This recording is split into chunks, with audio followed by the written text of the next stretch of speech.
12:1. Vamos allí rápidamente.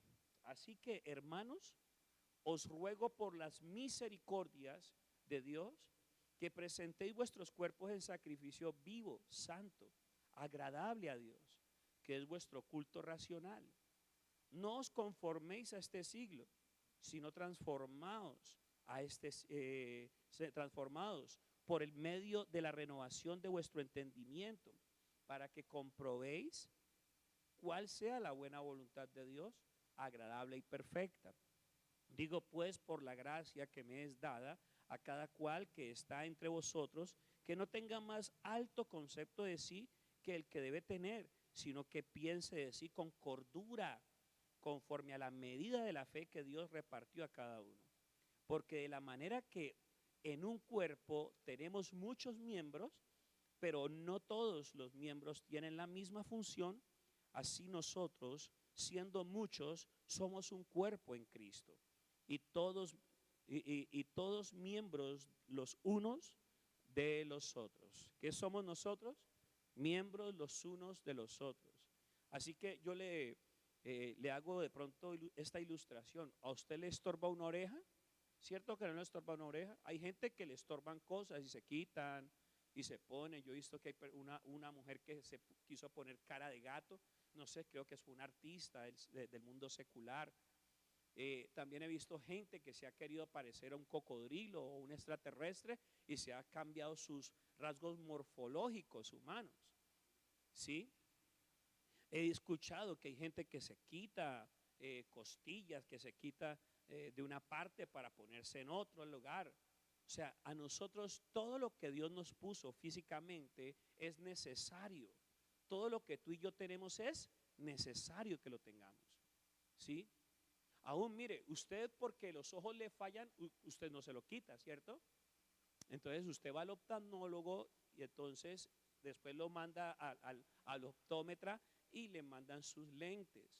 Si de pronto ya está viendo borroso, si sus ojos no funcionan igual, pero entonces usted no los desecha.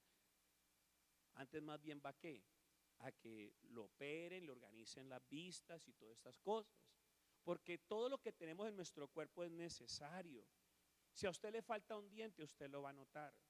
Si a usted le falta una ceja, bueno, hay mujeres que se depilan las cejas y se ponen unas allí pintaditas.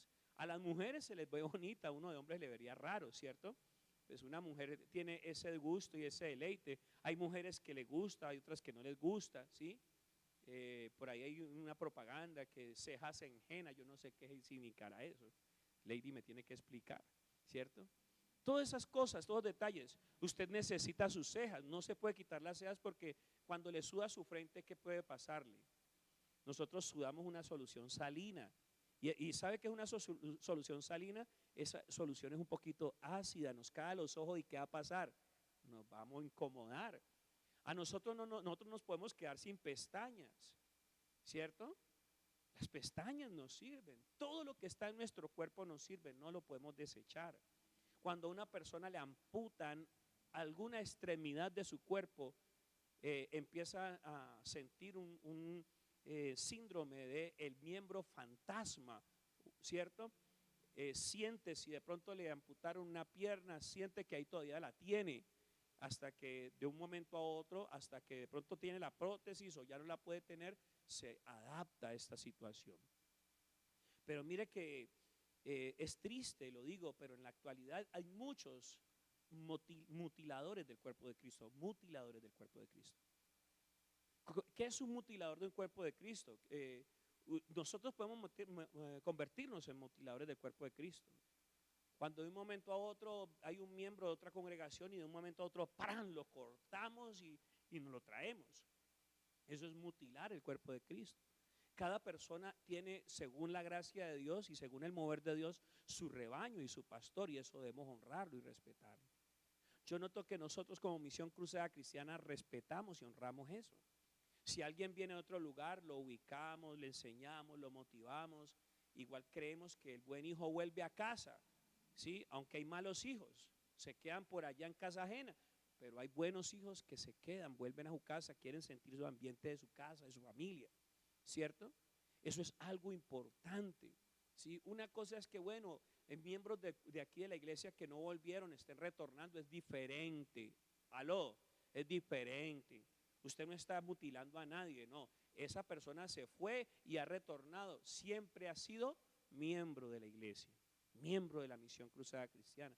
Nosotros respetamos eso, ¿sí? Hemos hecho procesos con la gente, con la familia, motivándole. Y aún así, mire, mi hijo, si usted ve que en algún momento, o mi hija, si usted en algún momento siente deseo de volver a con su congregación, hágalo. Eso lo hemos hecho. En otros lugares no hacen ese proceso, ¿sí? Y se constituyen en mutiladores del cuerpo de Cristo. El cuerpo de Cristo no fue diseñado para que sea mutilado. Ningún miembro del cuerpo de Cristo sobra. Oiga, ningún miembro del cuerpo de Cristo sobra, se necesita, se requiere.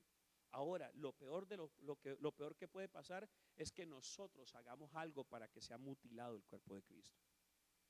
Eso sí ya es un grave problema, y ese problema lo vamos a tener con Dios.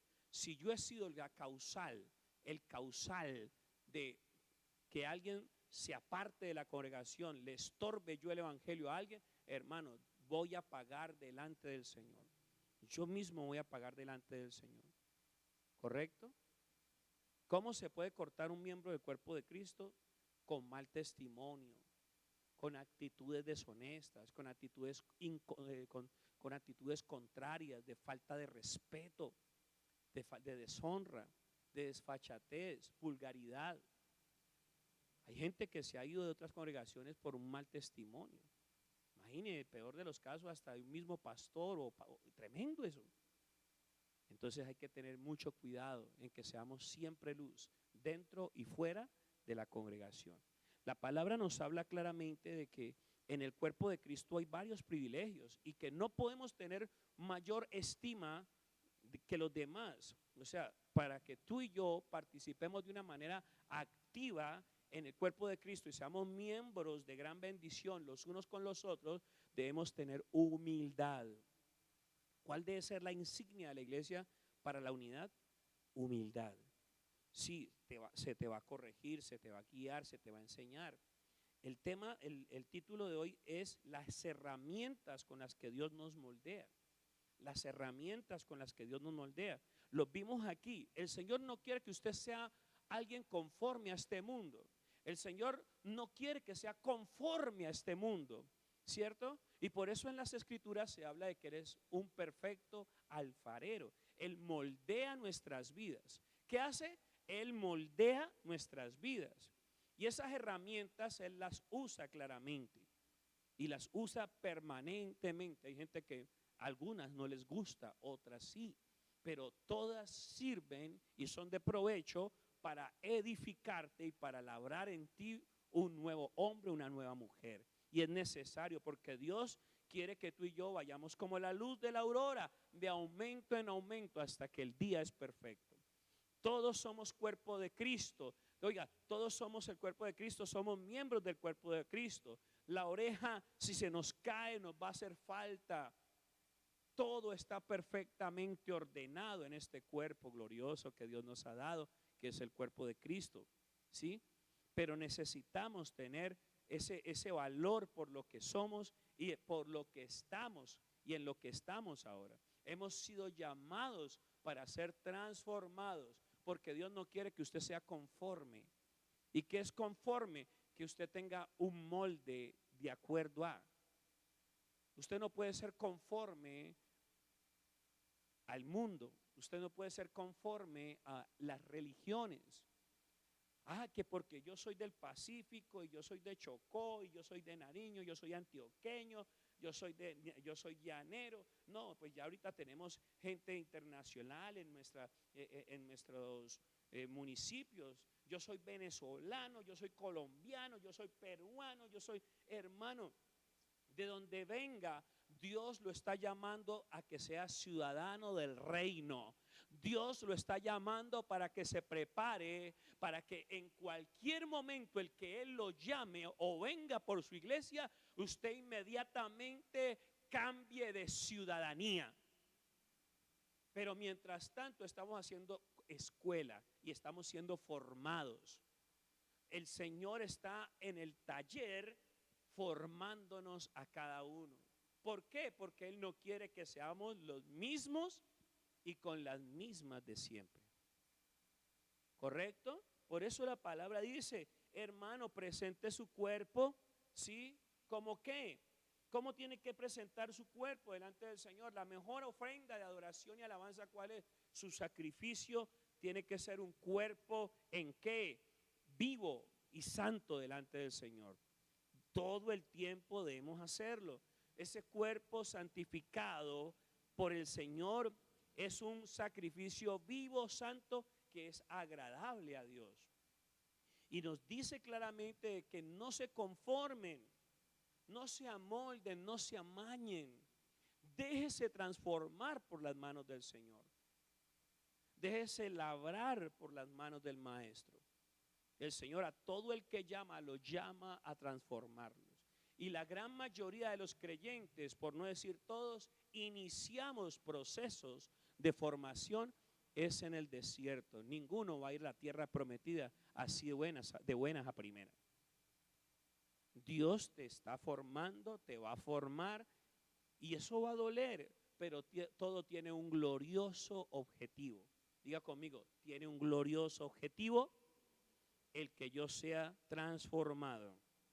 ¿Para qué tienes que ser transformado? Para ocupar tu ciudadanía celestial.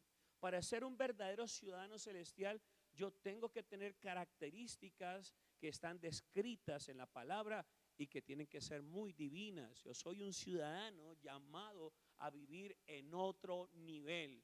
Así yo viva en estrato 1, 2 o 3, hermano, ya en el Señor no tengo ningún estrato, yo soy estrato celestial. Pero ¿cómo puedo ser estrato celestial? Cuando tú y yo empezamos a adoptar los principios del reino y cuando dejamos que el Señor use estas herramientas. ¿Cuántos quieren aprender esas herramientas? ¿Cuántos quieren conocer esas herramientas? La primera, desde luego, tiene que ser la espada de Dios, la primera herramienta que Dios usa. Crecemos en Cristo cuando pasamos tiempo leyendo la Biblia, porque ella es el alimento que nutre nuestra alma. En Mateo capítulo 4, versículo 4, Mateo 4, 4, estamos hablando de la primera herramienta que es la espada de Dios. Nos dice que no solo de pan vivirá el hombre, sino de toda palabra que sale de la boca de Dios. El Señor reconoce de que tú tienes necesidad del pan físico, pero también reconoce, y tú y yo también debemos reconocer, de que sumamente importante es el pan espiritual. El pan espiritual me nutre. Yo crezco a través de la palabra, porque la palabra que Él nos habla es espíritu y es vida.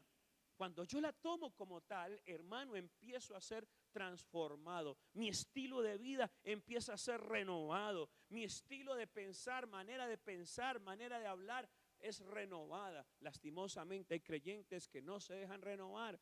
¿Por qué? Porque son cristianos adentro y no afuera. Hay creyentes que no muestran claridad en su transformación. No son coherentes porque santos en el templo, pero en la casa, ay, válgame Dios. Santos en el templo, pero en el trabajo, ay, papá, ayúdalo, Señor. Pero el Señor nos dice de que de toda palabra que nosotros recibimos debemos dar un fruto. Y el primero, como hablábamos hace poquito, era ¿cuál? Todos los días se tiene que dar. El primer fruto, ¿cuál es? El de arrepentimiento, pero ese fruto se tiene que dar todos los días. Muestra de que yo soy un creyente que verdaderamente me he arrepentido, que las cosas viejas pasaron, y aquí todas son hechas nuevas. Yo ya no hago las cosas del mundo anterior. O sea, tenía la oportunidad de robarme algo, me lo robaba. Ya no hago esas cosas, pero no lo hago porque simple y llanamente soy religioso, no. Ya lo hago porque soy un hijo de Dios, guiado por el Espíritu Santo que me ordena cómo debo de ser y cómo debo de hacer. Así que la espada de Dios es la primera herramienta que Dios usa para tu transformación, para moldearte, para romperte ese molde antiguo del mundo y del pecado y renovarte, meterte allí en un molde diferente para que seas conforme a imagen y semejanza de Él. Aleluya. ¿Cuántos están aquí? Glorioso el Señor, ¿cierto? Él nos moldea y quiere transformarnos. La espada de Dios. Mateo 4:4. Amén. Recuerde que dice la palabra del Señor que toda la escritura es útil ¿para qué? ¿En qué texto bíblico está ese? En segunda de Timoteo capítulo 3 versículo 16, que dice que toda la escritura es inspirada ¿por quién? Inspirada por Dios. ¿Para qué? Y es útil ¿para qué? Para enseñar, para corregir, para rearguir. ¿Para qué más? Para rearguir. ¿Se acuerdan que el domingo aprendíamos qué es rearguir? ¿Qué es rearguir? Rearguir es reconvenir. Rearguir es decirle, oigan, medítelo, mire lo que está haciendo. No está bien lo que estás haciendo. Eso es rearguir. Cada vez que nosotros predicamos, la palabra rearguye. Y hablábamos el domingo de que hay personas que no quieren ya más escuchar la verdad porque no sufren. ¿No están sufriendo qué? La doctrina. ¿Y qué es sufrir la doctrina? Es permitir que la doctrina, la palabra que estoy yo recibiendo por enseñanza, empiece a dar su fruto en mí. Empiece a dar su fruto en mí. Y entonces las ordenanzas de Dios ya no son para mí una dolencia. Quizás serán dolencia al principio, pero luego ya se convierte en un estilo de vida que le honra. Hay que sufrir la doctrina. Hay gente que no va a sufrir la doctrina. Por eso es que la verdad la están transformando a su manera, a su antojo, a su amaño. Y por eso hay falsos maestros, falsos profetas, falsos apóstoles. Porque hay gente que está consumiendo ese tipo de contenido. Pastor, ¿por qué lo llama así? Sí, porque la gente está buscando ya un contenido adecuado a su estilo de vida. La gente está buscando un contenido adecuado a su estilo de pensar, manera de vivir y filosofías. Y les mostraba el domingo anterior la grave situación que se está experimentando en este tiempo, que ya la gran mayoría de pastores no están pastoreando su rebaño. ¿Sabe por qué? Porque la gran mayoría de pastores tienen que compartir las ovejas con un poco de pastores. Y lo tremendo de todo es que algunas ovejas por eso ya están intoxicadas. Intoxicadas, sí señor. ¿De qué están intoxicadas, pastor? De falsas doctrinas. Y entonces cuando se les predica la sana doctrina, hay un choque contra espiritual y no se recibe la sana doctrina ya. Tremendo, ¿no? Gloria al Señor. Hay gente que pasa por aquí y se persigna. Lo veo todo el tiempo. Bueno, es la fe de las personas, ¿no? No solo de pan vivirá todo hombre, ¿sí? Debemos depender del pan espiritual. Sí, usted desayunó, usted almorzó, usted quizás cenó antes de venir para acá o cenará más tarde, pero necesitamos cenar también de esa misma manera persistentemente la palabra del Señor. Segundo, la oración. Una herramienta como esta no puede faltar. Nosotros usamos la espada, nos alimentamos, nos instruye, porque lámpara es a nuestros pies la palabra de Dios y lumbrera nuestro camino, pero la oración es nuestra manera de comunicarnos con Dios, que no es un monólogo. ¿Qué no es la oración? Un monólogo. La oración sí es un diálogo en donde yo hablo con Dios y Él me responde. Hay gente que se pone a hablar y hablar y me parecen comentaristas de deportes y la pasa y lleva la pelota y cuando usted ore ahí en el secreto de Dios, haga pausas para que Él le hable. No pierda el mover espiritual. Si adora en lenguas, habla en lenguas, hágalo y deje que Dios le hable.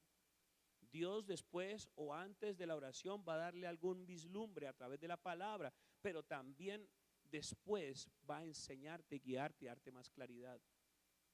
Cuando tú lees la palabra antes, estás nutriendo tu espíritu, pero cuando tú oras, estás hablando con Dios y es Dios mismo a través de su espíritu nutriéndote a ti.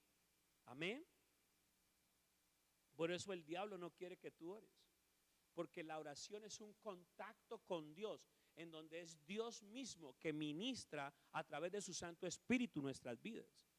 Por eso Él quiere que usted tenga fatiga, se aburra, le coja rabia al orar, le coja pereza al orar, porque el enemigo sabe que a través de la oración usted se conecta con Dios. Y cuando usted se conecta con Dios, vive plenamente lleno de Él. Entonces Él te va a moldear, Él te va a decir cómo son las cosas. Sabes, es bien delicado este asunto. Muchos de los creyentes ahorita dependen espiritualmente de un Facebook y un YouTube, pero lo más importante es depender del Espíritu Santo. ¿Cómo la iglesia habrá dependido del Espíritu Santo y creció de la manera en que creció en ese tiempo en donde no habían redes sociales? ¿Se acuerda? Estudie la iglesia primitiva y se dará cuenta. La iglesia primitiva tenía que hacer sus devocionales, su ayuno, sin ningún Facebook y sin ningún YouTube. Qué bueno, son herramientas, nos sirven para muchas cosas, para evangelizar, más que todo yo la uso, para promover la palabra, para hacer invitaciones, eso lo hago. Pero ya que yo conectarme una hora, ¿por qué no hemos transmitido los cultos? Porque pues yo creo que si hay gente que falta sin transmitir los cultos, ahora sí que menos, imagínense, al transmitirlos. Porque venimos con la subcultura de la pandemia, de que todo tiene que ser virtualizado. La virtualización puede ser una buena herramienta para situaciones extremas, ¿cierto? Para situaciones adversas que se levantan en medio de la comunidad, por seguridad, ¿cierto? Pandemia o un problema de toque de queda, alguna cosa. Se puede usar, son herramientas, pero como cristiano no puedo depender de estas cosas. ¿Sabe por qué? Porque me enseño tanto y me habito tanto a estas cosas, me adecuo tanto a estas cosas, que cuando menos pienso ya no estoy en ningún devocional, sino que estoy respondiendo un chat. O simple y llanamente estoy escuchando el devocional por escucharlo. Entonces eso es lo que suele pasar. No pierda esta parte de la oración. Su intimidad con Dios es algo muy importante. Dios quiere hablarle. Dígale que está a su lado. Dios quiere hablarle y ministrarle. Dios quiere decirle las cosas como son. Dios aún sigue hablando en perfecto Spanish. Él le va a responder en español. Él le va a hablar claramente en español. Amén. ¿Lo cree? ¿Cuántos lo creen? Gloria al Señor. Así es. Oren.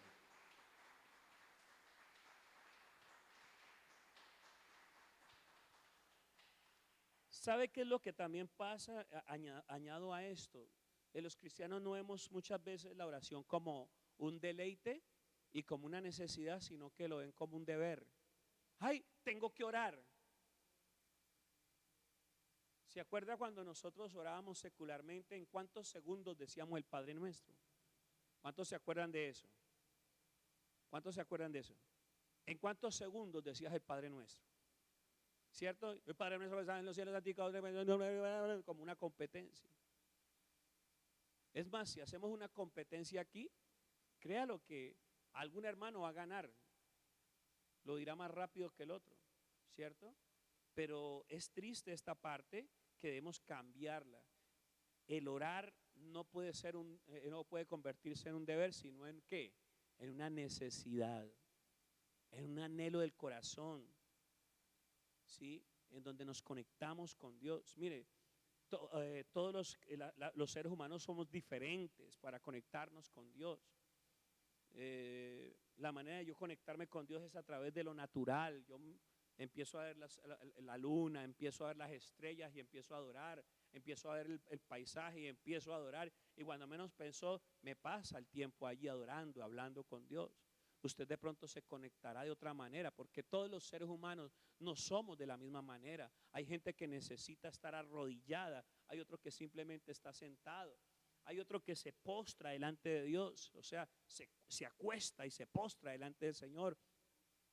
Todos tienen que tener una forma, o sea, todos tienen su forma de orar, ¿sí? Usted no de pronto no puede juzgar a otro que porque, no, es que yo oro 8 horas y otro ora 3 horas. Mira, hay gente que ha recibido más en 20 minutos, 30 minutos, en una hora, que alguien que ora en 8 horas. ¿Sí? El que tenga el tiempo para eso, que lo disfrute, y si le gusta, hágale. Pero nunca, oiga, como dice la palabra, nunca vaya a caer en el error de la competencia. La oración no es una competencia. Ay, mira a la hermana como ora de largo, pues debe ser una mujer muy espiritual. Eso no es un nivel para medir espiritualidad. La oración no es oiga, cualquier cosa que nosotros hagamos como cristianos no es un nivel para evaluar madurez. La madurez la evalúan los frutos. ¿Qué evalúan la madurez? Los frutos. Porque el mismo Jesús lo puso así. El estándar de la madurez cristiana es: por sus frutos los conocerán. Así que yo he visto, el diablo, yo creo que hasta ahora. ¿El diablo se sabe la Biblia o no se sabe la Biblia? ¿Cierto? Sí. Entonces tenga cuidado, hermano. ¿Sí? Mucho cuidado. Y el último es la iglesia. Ay, ¿cómo así, pastor? Yo pensé que allá no me hacían nada. Yo estaba pasando por unos procesos. Tengo una hermana que mejor dicho, que es una lima. Hermano, la iglesia también es una herramienta que Dios usa para ministrarte.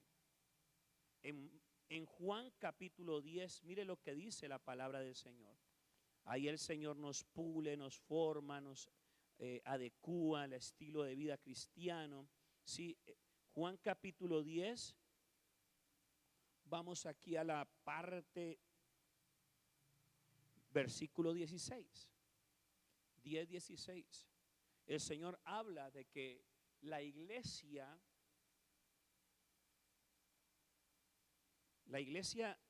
judía tendría su pastor, y la iglesia secular, o la iglesia, perdón, la iglesia gentil también tendría su pastor.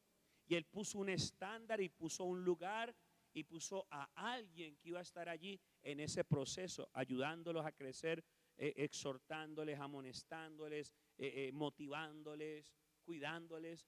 Esa es una persona que él instituyó, Jesús lo instituyó. Dice: también tengo otras ovejas que no son de este redil. O sea, no somos judíos, ¿cierto?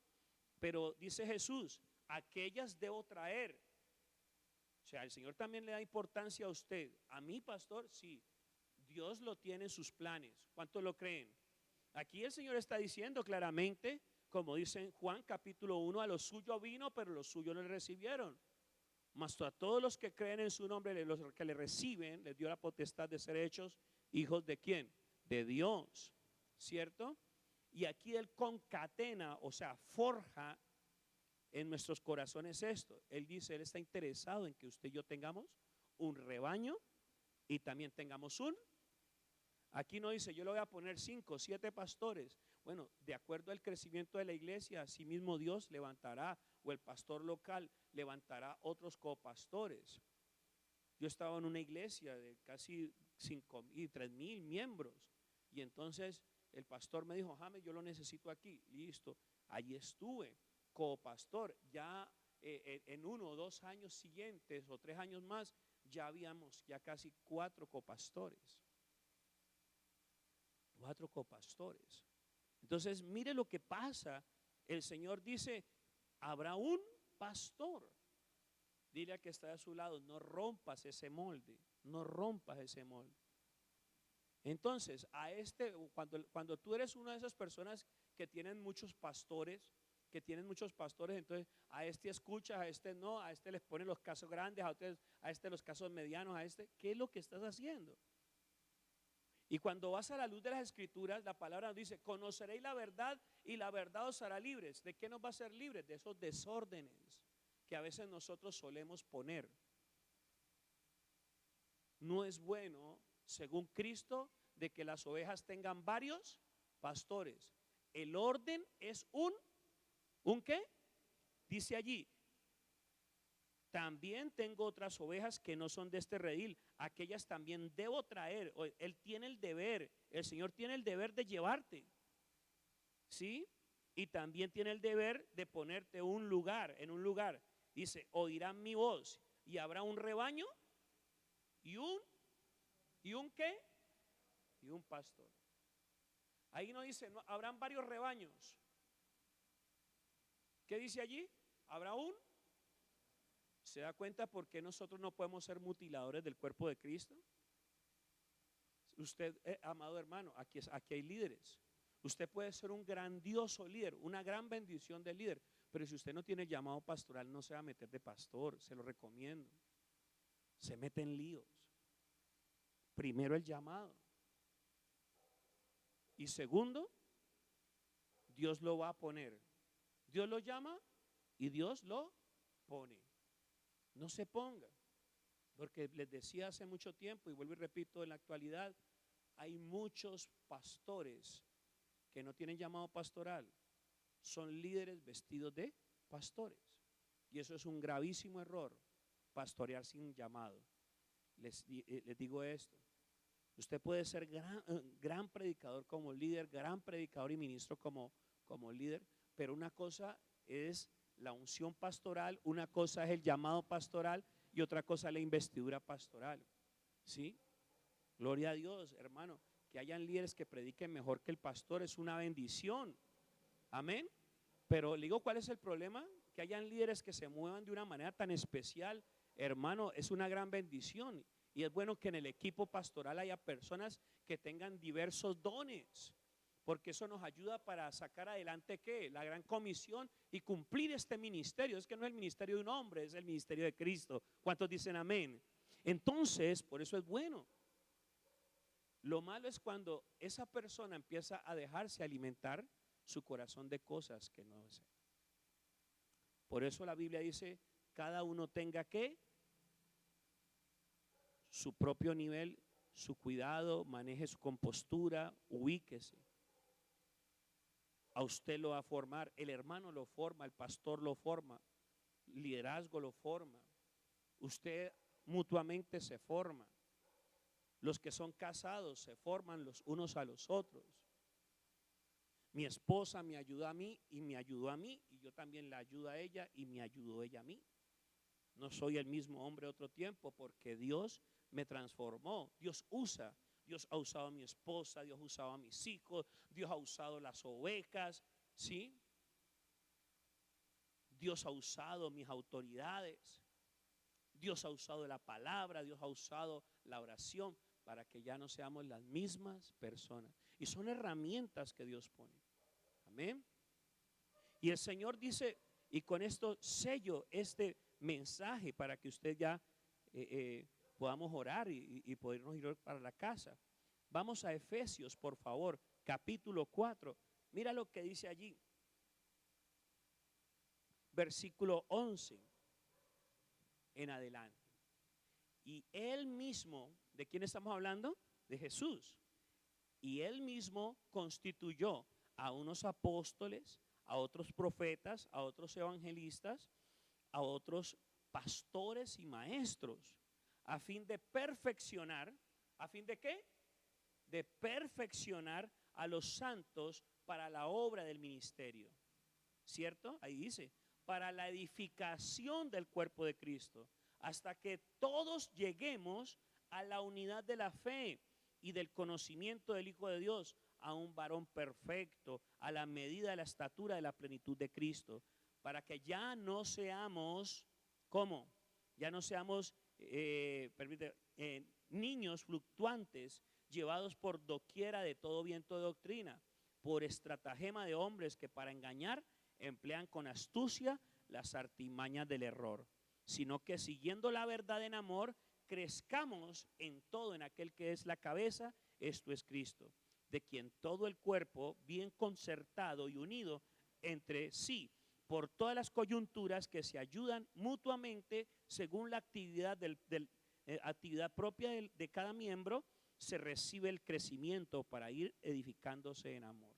Lo que tú haces me edifica, el don que tú tienes me edifica, el don que tú tienes me está transformando, el don que yo tengo también te está transformando. El pastor te moldea, el profeta te moldea, el apóstol te moldea, el maestro te moldean tus hermanos. Hay hermanos que son clavos, otros son martillo, otros son lija. ¿Sí o no? Los hay. Hay otros que son espuma. Asimismo, entre medio de los apóstoles, había alguien de carácter duro, como quizás el apóstol Pablo, un hombre férreo. Hasta en sus predicaciones uno lo notaba en la palabra. Pero había otro predicador que era como más dócil. ¿Se acuerdan de él? De Juan. Usted en todas las cartas que ve de Juan, usted va a escucharlo a él refiriéndose: hijitos, amados, hermanos esponja, hermanos algodón. Pero hay otros hermanos que son lija.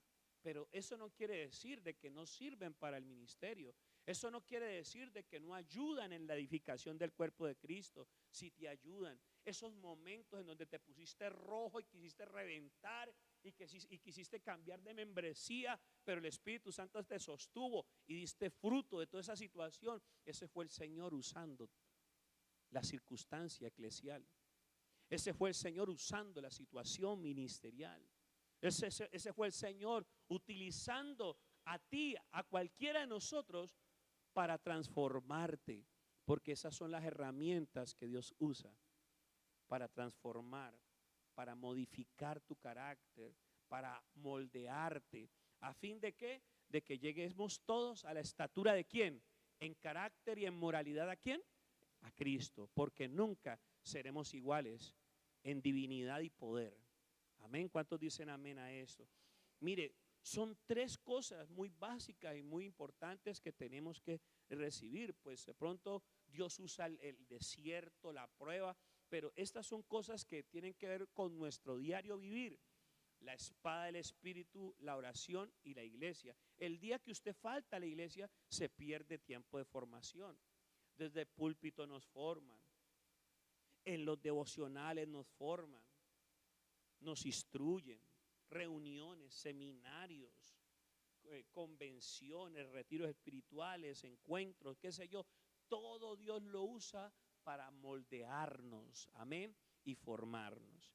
Así que dele gloria a Dios por su iglesia, dele gloria a Dios por la oración. Recuerde, la oración no es un deber, es un deleite, es una oportunidad para conocernos con Dios. La espada del Espíritu es el manual de vida. No se olvide, ¿qué es la Biblia? El manual de vida que me ayuda a crecer, me ayuda a ser diferente, ¿correcto?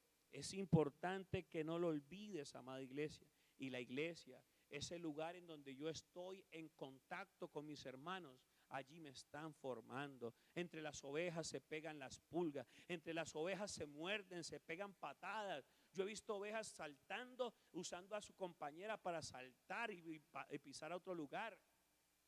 Es incómodo a veces, pero es la manera del rebaño. Es la formación que está diciendo. Ahora no quiere decir de que vamos a permitir desórdenes, chismes, murmuraciones. Eso no está bien, ya eso es algo satánico.